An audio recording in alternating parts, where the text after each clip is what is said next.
Yes, question number 3, 2x² minus 6x plus 3 is equal 0। इस द्विघात समीकरण दिया हुआ है और बच्चों आपको मालूम करना है इसके मूलों की प्रकृति।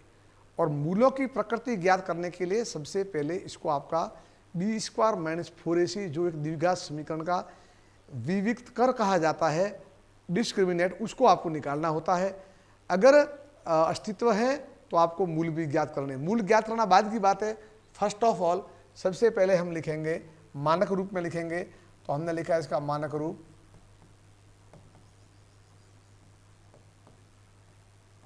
ax² plus bx plus c बराबर 0। आराम से लिख सकते हो। यहाँ पर a बराबर कितना हुआ, x² को गुणा करने वाला 2, और मुझे बताओ b कितना हुआ, x को गुणा करने वाला -c, और हमारा c कितना हुआ बताओ, और ये c बोलो कौन होगा, c हमारा होगा अक्षर पद 3। ये आपको a का मान, b का मान और c का मान अच्छी तरह से आपको आने चाहिए। ऐसे क्या होगा, जितना आप ये मान लिखोगे ना तब आपको ये हमारा a का मान आया, ये b का मान आया, ये c का मान आया। बस आपको याद रखना है, ये हर पल आपके काम आने वाले हैं, क्योंकि a, b और c जिस बच्चे को मालूम पड़ गया, जिस विद्यार्थी को a कौन है, b कौन है, c कौन है, ओके। अब आप क्या निकालो, विविक्त कर। तो मैंने कैसे निकाला विविक्त कर, यहाँ लिखेंगे। हमने लिखा यहाँ पर उक्त द्विघात समीकरण का विविक्त है ना। अब वो कौन होता है आपको मालूम है, इसका जो हमारा होता है कौन सा होता है बता मेरे को, b² माइनस 4a और c। याद है आपको, यह हमेशा एक द्विघात समीकरण का क्या होता है बताओ, बोलो, है ना, b² माइनस 4ac। अब मान लिखेंगे, देखो हमने लिखा बराबर ये b², जगह खाली छोड़ दो, -4 ये a और c। एकदम सिस्टम से चलो आप, ये कई प्रॉब्लम है। b बोलो, b कितना है, -6, a का मान लिखो कितना है 2, c का मान लिखो 3, लिखा ना, ये b² माइनस 4 ये a और ये c। अब हल किया आपने, कितने आए, माइनस के ऊपर प्लस सम घात है ना, तो 36 माइनस गुणा करेंगे, 3 दूनी 6, देखो 3 दूनी 6, 6 संग 24, कितने आए बताओ मेरे को, 12 आए ना, ये आए। ध्यान रखना, यह मान हमारे 12 आया है। ये किसका मान है 12 का, देखो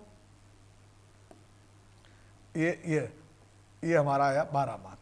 ओके, किसका समझ में आ रहा है, ये b² माइनस 4ac का मान है, ये हमारे b² माइनस 4ac का मान है। 36 माइनस 8 12 है।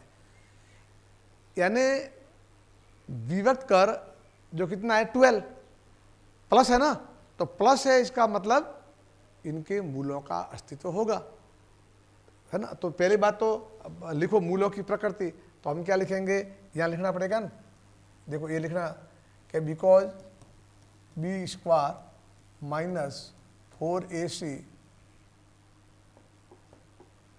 इज ग्रेटर, बड़ा है देन 0, इसलिए इसके मूल क्या होंगे, इसके जो मूल होंगे अद्वितीयक होंगे एवं वास्तविक होंगे। अद्वितीयक एवं वास्तविक होंगे, ये तो पहला आंसर आया हमारा। ये तो आगे इसके मूलों की प्रकृति है ना, कैसा आया, इसके मूल अद्वितीय होंगे एवं बोलो कैसे होंगे, वास्तविक होंगे, पहला आंसर आया।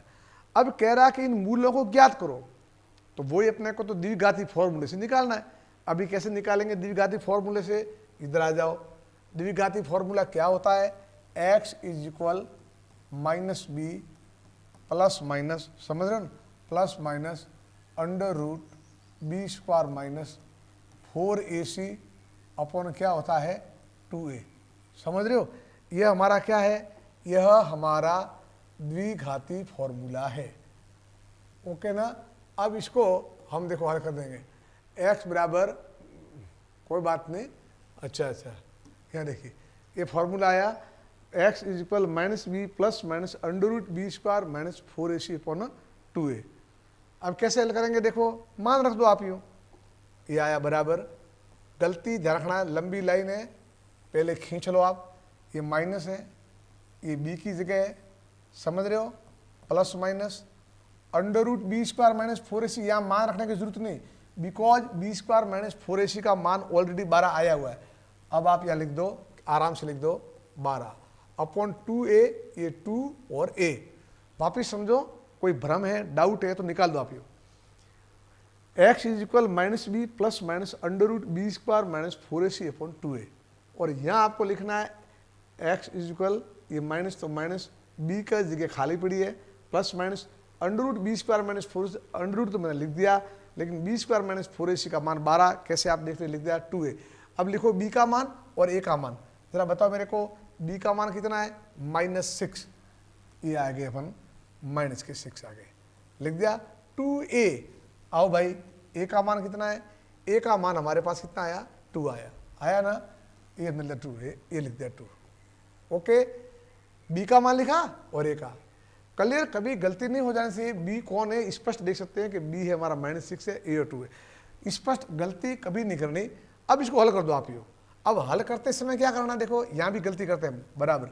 आप फर्स्ट ऑफ ऑल जो ये हमारी हॉरिजॉन्टल लाइन खींच देंगे, ये तो गुणा कर रहा है, 2 दूनी 4 आगे, ये माइनस माइनस प्लस हो गए 6, और ये प्लस माइनस है ही आपके, समझ रहे हो, अंडर रूट 12 है, तो अंडर रूट 12 को आप एक काम कर सकते हो, कैसे कर सकते हो, 4 × 3 कर सकते हो ना, 4 × 4 × 12।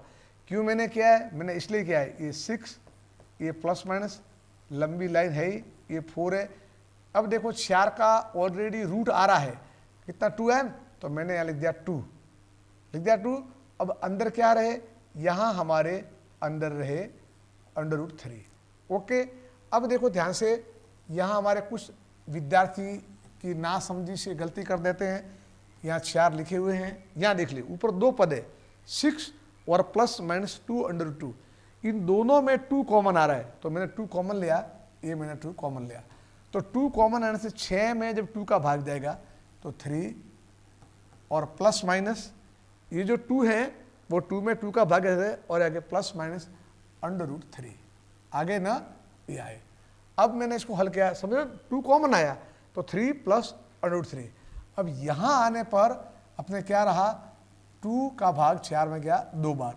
अब यह बेटा कितना है, 3 plus minus under root 3 upon 2।